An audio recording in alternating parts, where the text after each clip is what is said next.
ನೀವು ಎಲ್ಲೆಲ್ಲಿ ಹೋಗ್ತಾ ಇದ್ದೀರಾ, ಯಾರು ಕಾಲ್ ಮಾಡ್ತಿದ್ದೀರಾ, ಗೌರ್ಮೆಂಟ್ ಅದನ್ನ ಟ್ರ್ಯಾಕ್ ಮಾಡ್ತಾ ಇದ್ದಾರೆ.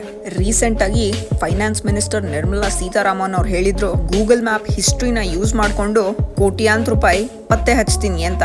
Google Map History is a frequented location. Technology use ಮಾಡಿಕೊಂಡು ಗೌರ್ಮೆಂಟ್ ಅವರು 250 ಕೋಟಿ ರಿಕವರಿ ಮಾಡಿದ್ದಾರೆ. ಇದೇನೋ ಗೌರ್ಮೆಂಟ್ ಅವ್ರಿಗೆ ಸ್ಮಾರ್ಟ್ ಮೂವ್, ಆದ್ರೆ ನಮ್ ಪ್ರೈವಸಿ ಮೇಲೆ ಕ್ವೆಶ್ಚನ್ ಮಾರ್ಕ್ ಬೀಳುತ್ತೆ. ಈ ತರ ನಮ್ಮ ಪ್ರೈವೇಟ್ ಡೇಟಾ ಪಬ್ಲಿಕ್ ಪ್ಲಾಟ್ಫಾರ್ಮ್ ಅಲ್ಲಿ ಇದೆ. ನಿಮ್ ಫೋನ್ ಯಾವಾಗ್ಲೂ ಹತ್ರ ಇರೋ ಟವರ್ ಹತ್ರ ಕನೆಕ್ಟೆಡ್ ಆಗಿರುತ್ತೆ. ಈ ತರ ಸಿಮ್ ಕಾರ್ಡ್ ಕಂಪನೀಸ್ ಅವ್ರ ಹತ್ರ ನಿಮ್ಮ ಕಂಪ್ಲೀಟ್ ಡೇಟಾ ಇರುತ್ತೆ. ನೀವ್ ಎಲ್ಲಿ ಹೋಗಿದ್ರಿ, ಅಲ್ಲಿ ಎಷ್ಟೊತ್ ಇದ್ರಿ, ಅಲ್ಲಿಂದ ಎಷ್ಟೊತ್ತಿಗೆ ವಾಪಸ್ ಬಂದ್ರಿ. ನಿಮ್ ಫೋನ್ ಬಂದು ಡಿಜಿಟಲ್ ಫುಟ್ ಪ್ರಿಂಟ್ ಇದ್ದಂಗೆ. ನಿಮ್ ಕಾಲ್ ಲಾಗ್ಸ್, ನೀವ್ ಯಾರ್ಯಾರು ಕಾಲ್ ಮಾಡಿದ್ರಿ, ನಿಮ್ ಲೊಕೇಶನ್, ಈ ತರ 2 ವರ್ಷದ ನಿಮ್ಮ ಇನ್ಫಾರ್ಮೇಶನ್ ನ ಸಿಮ್ ಕಾರ್ಡ್ ಕಂಪನೀಸ್ ಅವರು ಸ್ಟೋರ್ ಮಾಡಿಟ್ಟಿರ್ತಾರೆ.